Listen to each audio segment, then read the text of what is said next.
vient de quitter Ushuaia, on est sur la Ruta 13 et on pédale en direction de Rio Grande. Ça a été une galère pour trouver un endroit chaud. Comment on a trouvé? Comme on a trouvé, c'est surtout comment ils nous ont... comment on a forcé le destin, quoi. Parce qu'ils voulaient pas qu'on mange. Même avec ce bébé qui faisait les petits yeux d'amour. Donc papa et maman ils sont fiers de toi. C'est un petit peu l'attraction du moment. Et du coup tous les Argentins sont omnubilés par Zoé dans sa chariote. Ils veulent tous prendre des photos. C'est sous des applaudissements que nous reprenons la route.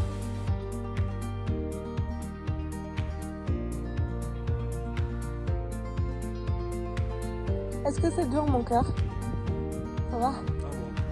Ce qui est dur c'est le temps. Un coup il fait très beau, un coup il pleut. Un coup il fait beau, un coup il pleut. Il nous reste combien de kilomètres? 7 kilomètres, que de monter. Par chance, nous avons le soleil avec nous et un paysage à couper le souffle.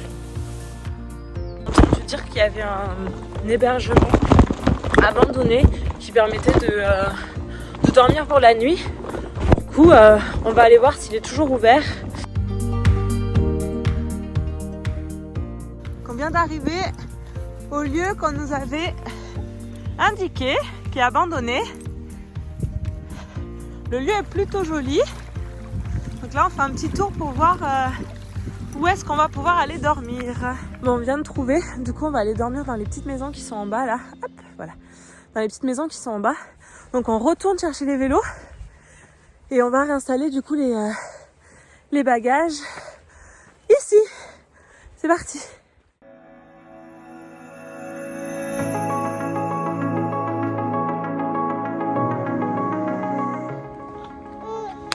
On vient de se réveiller du coup, on a dormi dans la cabane qui était juste là. Nuit assez fraîche, Zoé a eu un peu de mal à s'endormir mais au final elle s'en est plutôt bien sortie. Voilà, donc là on est en train de remballer toutes les affaires pour prendre la route de nouveau. Et en tout cas on a de la chance parce qu'il y a du soleil. Un dernier tour d'horizon pour profiter de cette vue magnifique où nous avons passé la nuit.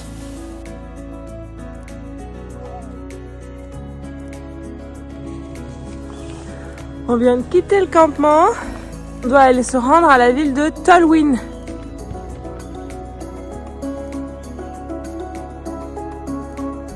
On vient de s'arrêter dans une petite maison. On va remplir nos gourdes et prendre un petit thé pour se réchauffer parce que du coup la nuit a été un petit peu glaciale. Zoé, c'est toujours l'attraction.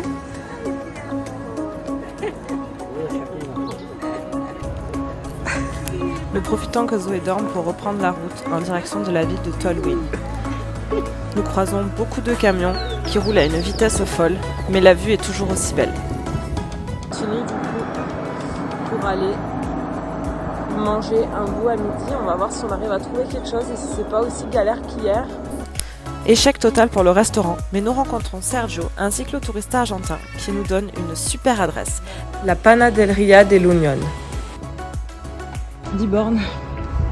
Une arrivée toute en discrétion à la ville de Tolwyn. Nous arrivons à la Panadería. Le logement se trouve en arrière-boutique. Nous descendons et nous découvrons notre lieu où nous allons dormir ce soir. Bon, du coup, les objectifs du jour, c'est... Donc là on va aller à la laverie parce qu'on est des feignants et qu'on veut pas laver nos affaires à la main. Donc on a trouvé sur Google Maps une laverie. On espère qu'elle va être ouverte, on n'y croit qu'à moitié. Et puis ensuite c'est direction la Ultima pour un ravitaillement là parce qu'on a 3 jours sans aucun ravitaillement sur la route. Donc voilà, ça nous fait une petite journée tranquille et puis ça nous permet de découvrir le village.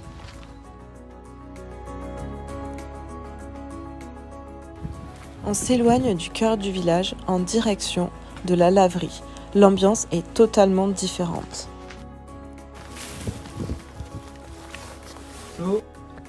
Premier objectif réussi, nous avons trouvé la laverie.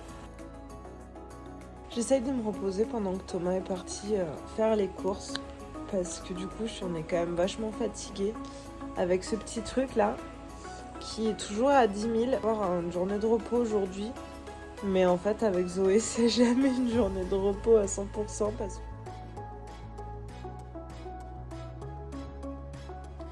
Nous reprenons la route avec une belle surprise. Encore quelques kilomètres avant de profiter d'un bon repas au soleil. Nous finissons notre repas accompagnés de la police et d'un petit café.